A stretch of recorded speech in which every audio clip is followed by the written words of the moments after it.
this is Shane with Quality Machine and Automation. Just wanted to take a minute and talk about installation of Heli-Coils in parts and some of the little tricks and things I've learned over the years in gently installing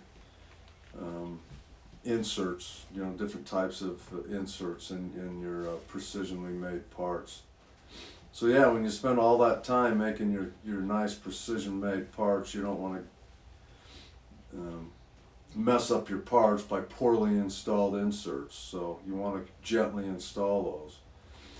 So yeah, with every with these parts, I only had 2 parts, so I only had 8 inserts to install. So most of the Heli-Coil kits come with this simple Heli-Coil install thing, which would be fine for 8 holes, but if I were doing like 160 holes, I would want to purchase the advanced install tool that would make that process a lot easier. So, but when you install a Heli-Coil, you want to make sure, when you put this Heli-Coil on the end of your insert tool, you want to make sure, you just want to gently make sure you catch the thread. You don't want to cross thread your thread. So the first thing you got to worry about is making sure that thread is engaged, that insert's engaged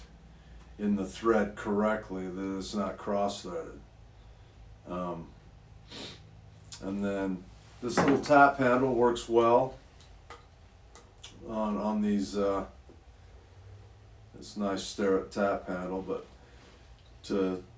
once I get it started, then I'll put that on. Then I can gently finish installing the insert. Now, rule of thumbs, kind of when that insert hits the top of your part,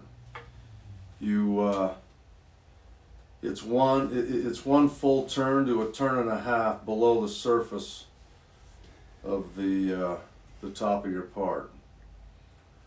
So you want to make sure you hit that. One full turn to a turn and a half. So once it's installed to that point, then you want to you've got to punch that little tang out, which again, they sell a special tool for that. So yeah, you want to make sure you have the correct tool to punch that little tang out. But what I did here, I didn't have the little tool, so I just went and got a nominal size drill that fit nice, nice and smoothly in the diameter of that insert. And it did. It worked well on all 4 holes. So again, I just sat it up and then took a hammer and punched it through. You want to make sure that punches through, that it breaks the tang. You want to feel it break. You don't want to feel it bend the back side of the insert around, because then you're going to have to go back in and try to finagle it back in so you can get a fastener to go all the way through. So you got to be careful not to bend the back side of that insert when you're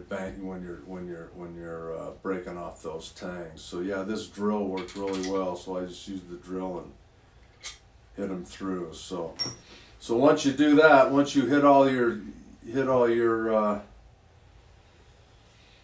break all your tangs off, you want to take a fastener and make sure the fastener can go in and out easily, that something's not holding up or something's not off a little bit.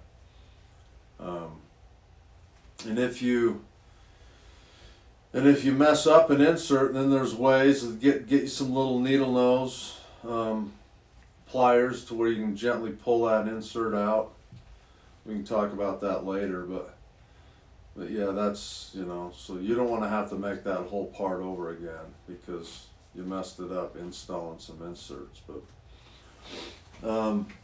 little screwdrivers that would help you reach in, little tiny, I have little dental tools that I've asked my dentist for his old dental tools that he's gonna throw away.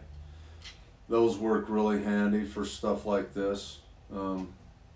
If you need to reach in and solve a certain scenario, but yeah, these went well. But anyway, I hope that helps, and